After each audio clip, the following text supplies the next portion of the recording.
ನಮಸ್ಕಾರ ವೀಕ್ಷಕರೇ, ಈ ವಿಡಿಯೋ ತುಂಬಾ ವಿಶೇಷವಾಗಿರುತ್ತೆ. ಅದೇನಪ್ಪ ಅಂದರೆ ಇವತ್ತು ನಾನು ಒಂದು ರಾಶಿಯ ವಿಶೇಷತೆಯ ಬಗ್ಗೆ ಮಾಹಿತಿಯನ್ನು ತಿಳಿಸ್ಕೊಡ್ತೀನಿ. ನಿಮ್ಮದೇನಾದರೂ ಮಕರ ರಾಶಿಯಾಗಿದ್ದರೆ ನಿಮ್ಮ ವ್ಯಕ್ತಿತ್ವ ಗುಣಲಕ್ಷಣಗಳು ಹೇಗಿರುತ್ತೆ ಅನ್ನೋದನ್ನು ನೋಡಿ. ವೀಕ್ಷಕರೇ, ಸಾಮಾನ್ಯವಾಗಿ ಒಂದು ರಾಶಿಯಿಂದ ಇನ್ನೊಂದು ರಾಶಿಗೆ ಜನರ ವ್ಯಕ್ತಿತ್ವ ಸಾಕಷ್ಟು ಬದಲಾವಣೆಯಾಗುತ್ತೆ. ಅದೇ ರೀತಿ ಮಕರ ರಾಶಿಯವರ ವ್ಯಕ್ತಿತ್ವ ಹೇಗಿರುತ್ತೆ, ಅವರ ಜೀವನ ಶೈಲಿ ಹೇಗಿರುತ್ತೆ, ಹಾಗೆಯೇ ಅವರ ವೀಕ್ನೆಸ್ ಏನು ಅನ್ನೋದನ್ನು ನೋಡ್ತಾ ಹೋಗೋಣ.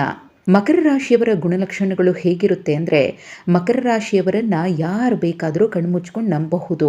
ಯಾವುದೇ ಪರಿಸ್ಥಿತಿಯಲ್ಲೂ ಕೂಡ ಮಕರ ರಾಶಿಯವರನ್ನು ನೀವು ನಂಬಬಹುದು. ಅಷ್ಟರ ಮಟ್ಟಿಗೆ ಮಕರ ರಾಶಿಯವರು ನಂಬಿಕೆಗೆ ಅರ್ಹರಾಗಿರ್ತಾರೆ. ಅಂತಹ ವ್ಯಕ್ತಿತ್ವವನ್ನು ಮೈಗೂಡಿಸಿಕೊಂಡಿರ್ತಾರೆ. ಹಾಗೆಯೇ ಪ್ರಬುದ್ಧತೆ ಅನ್ನೋದು ಇವರಲ್ಲಿ ಹೆಚ್ಚೇ ಇರುತ್ತೆ. ಪ್ರತಿಯೊಂದು ವಿಷಯವನ್ನ ಕೂಡ ಅರ್ಥ ಮಾಡಿಕೊಳ್ತಾರೆ. ಹಾಗೆಯೇ ಯಾವುದೇ ಕೆಲಸ ಕಾರ್ಯಗಳನ್ನು ಯೋಜನೆಗಳನ್ನು ಆರಂಭ ಮಾಡೋದಕ್ಕೂ ಮುನ್ನ ಅದಕ್ಕೆ ಬೇಕಾಗಿರುವಂತಹ ಪೂರ್ವ ತಯಾರಿಗಳನ್ನು ಮಾಡ್ಕೊಳ್ತಾರೆ. ಅಂದರೆ ಪಕ್ಕಾ ಪ್ಲಾನಿಂಗ್, ಯಾವುದೇ ರೀತಿಯ ಎಡವಟ್ಟುಗಳ ಆಗಬಾರದು, ಅದರಿಂದ ಯಾವುದೇ ರೀತಿಯ ಸಮಸ್ಯೆಗಳು ಮುಂದಿನ ದಿನಗಳಲ್ಲಿ ಬಂದು ಒದಗಬಾರದು ಅನ್ನೋ ಕಾರಣದಿಂದಾಗಿ ಪಕ್ಕಾ ಪ್ಲಾನಿಂಗನ್ನು ಮಾಡಿಕೊಂಡು ಬುದ್ಧಿವಂತಿಕೆಯಿಂದ ಎಚ್ಚರಿಕೆಯಿಂದ ಹೆಜ್ಜೆಯನ್ನು ಇಡುವವರು ಮಕರ ರಾಶಿಯವರು. ಹಾಗೆಯೇ ಇವರು ಗುರಿ ಸಾಧಕರು. ಜೀವನದಲ್ಲಿ ಒಂದು ಗುರಿಯನ್ನು ಇಟ್ಕೊಂಡಿರ್ತಾರೆ.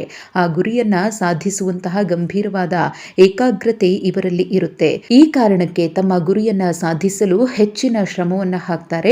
ಮಕರ ರಾಶಿಯವರು ಕಷ್ಟ ಜೀವಿಗಳಾಗಿರ್ತಾರೆ. ಹಾಗೆಯೇ ವಿಧೇಯತೆ ಅನ್ನೋದು ಇವರಿಗೆ ಜನ್ಮಜಾತವಾಗಿ ಬಂದಿರುತ್ತೆ. ಜೀವನದಲ್ಲಿ ಪ್ರೀತಿ, ಸೌಂದರ್ಯ, ಸಂತೋಷವನ್ನು ಅನುಭವಿಸುವವರು. ತಮ್ಮ ಕೆಲಸದ ಬಗ್ಗೆ ಈಗಾಗಲೇ ಹೇಳಿದಂಗೆ ಶಿಸ್ತುಬದ್ಧರಾಗಿರ್ತಾರೆ. ಯಾವುದೇ ಕೆಲಸವನ್ನು ಪೂರ್ಣ ಉತ್ಸಾಹ ಮತ್ತು ಶಿಸ್ತಿನಿಂದ ಮಾಡ್ತಾರೆ. ಸ್ವಚ್ಛ ಮನಸ್ಸು, ಶಿಸ್ತು ಮತ್ತು ಪ್ರಾಮಾಣಿಕ ಸ್ವಭಾವವನ್ನು ಹೊಂದಿರ್ತಾರೆ. ತಮ್ಮ ಕೆಲಸದಲ್ಲಿ ನಿರಂತರವಾಗಿ ತಮ್ಮನ್ನು ತಾವು ತೊಡಗಿಸಿಕೊಳ್ತಾರೆ. ಇನ್ನು ಮಕರ ರಾಶಿಯವರು ಯಾರೊಂದಿಗೂ ಅಷ್ಟು ಬೇಗ ಸ್ನೇಹವನ್ನು ಬೆಳೆಸುವುದಿಲ್ಲ. ಇನ್ನು ಸ್ನೇಹವನ್ನು ಮಾಡಿದ ನಂತರ ಅವರು ಅದನ್ನು ಮುಂದುವರಿಸಲು ತಮ್ಮ ಕೈಲಾದಷ್ಟು ಪ್ರಯತ್ನವನ್ನು ಪಡ್ತಾರೆ. ತಮ್ಮ ಸ್ನೇಹಿತರೊಂದಿಗೆ ದೃಢವಾಗಿರ್ತಾರೆ.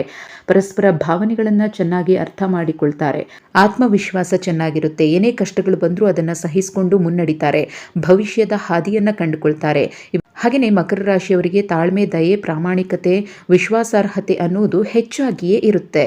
ಇನ್ನೊಂದು ಇಂಟ್ರೆಸ್ಟಿಂಗ್ ಸಂಗತಿ ಏನಪ್ಪಾ ಅಂದರೆ, ಮಕರ ರಾಶಿಯವರ ಮನಸ್ಸಿನಲ್ಲಿ ಏನಿದೆ ಅನ್ನುವುದನ್ನು ಯಾರಿಗೂ ಕೂಡ ಊಹೆ ಮಾಡೋದಕ್ಕಾಗೋದಿಲ್ಲ. ಹಾಗೆಯೇ ಬೇಗ ಅರ್ಥ ಮಾಡಿಕೊಳ್ಳೋದಕ್ಕೆ ಅಥವಾ ತಿಳಿದುಕೊಳ್ಳೋದಕ್ಕಾಗಲಿ ಸಾಧ್ಯವಾಗುವುದಿಲ್ಲ.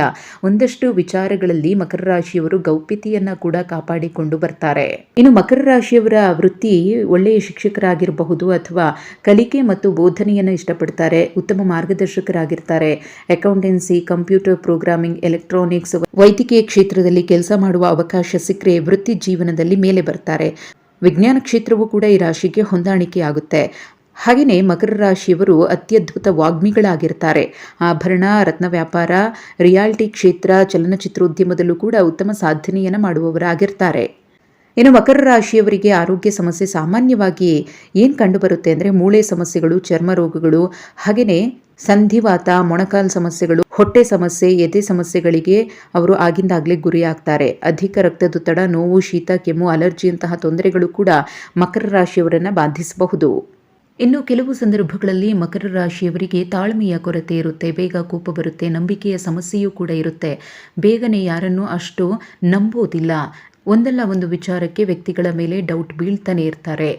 ಇನ್ನು ಕೆಲಸಕ್ಕೆ ಹೆಚ್ಚು ಪ್ರಾತಿನಿಧ್ಯ ಕೊಡ್ತಾರೆ. ಅಂದರೆ ತಮ್ಮ ಗುರಿ ಸಾಧನೆಯ ಬಗ್ಗೆ ಹೆಚ್ಚು ಆಸಕ್ತಿಯನ್ನು ವಹಿಸಿ ಕೆಲಸ ಕಾರ್ಯದಲ್ಲಿ ತಮ್ಮನ್ನು ತಾವು ಹೆಚ್ಚಾಗಿ ತೊಡಗಿಸಿಕೊಳ್ತಾರೆ. ಆದರೆ ವೈಯಕ್ತಿಕ ಜೀವನಕ್ಕೆ ಸಮಯವನ್ನು ಕೊಡದೆ ಎಷ್ಟೋ ಸಂದರ್ಭಗಳಲ್ಲಿ ಸಮಸ್ಯೆಯನ್ನು ತಂದೊಡ್ಡಿಕೊಳ್ಳುವ ಸಾಧ್ಯತೆಯೂ ಕೂಡ ಇದೆ.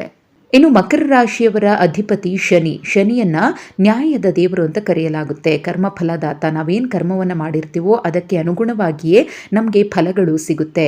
ಹಾಗೆಯೇ ಮಕರ ರಾಶಿಯವರು ಕೂಡ ಕರ್ಮವನ್ನು ಅಂದರೆ ಕೆಲಸವನ್ನು ತುಂಬ ನಂಬ್ತಾರೆ.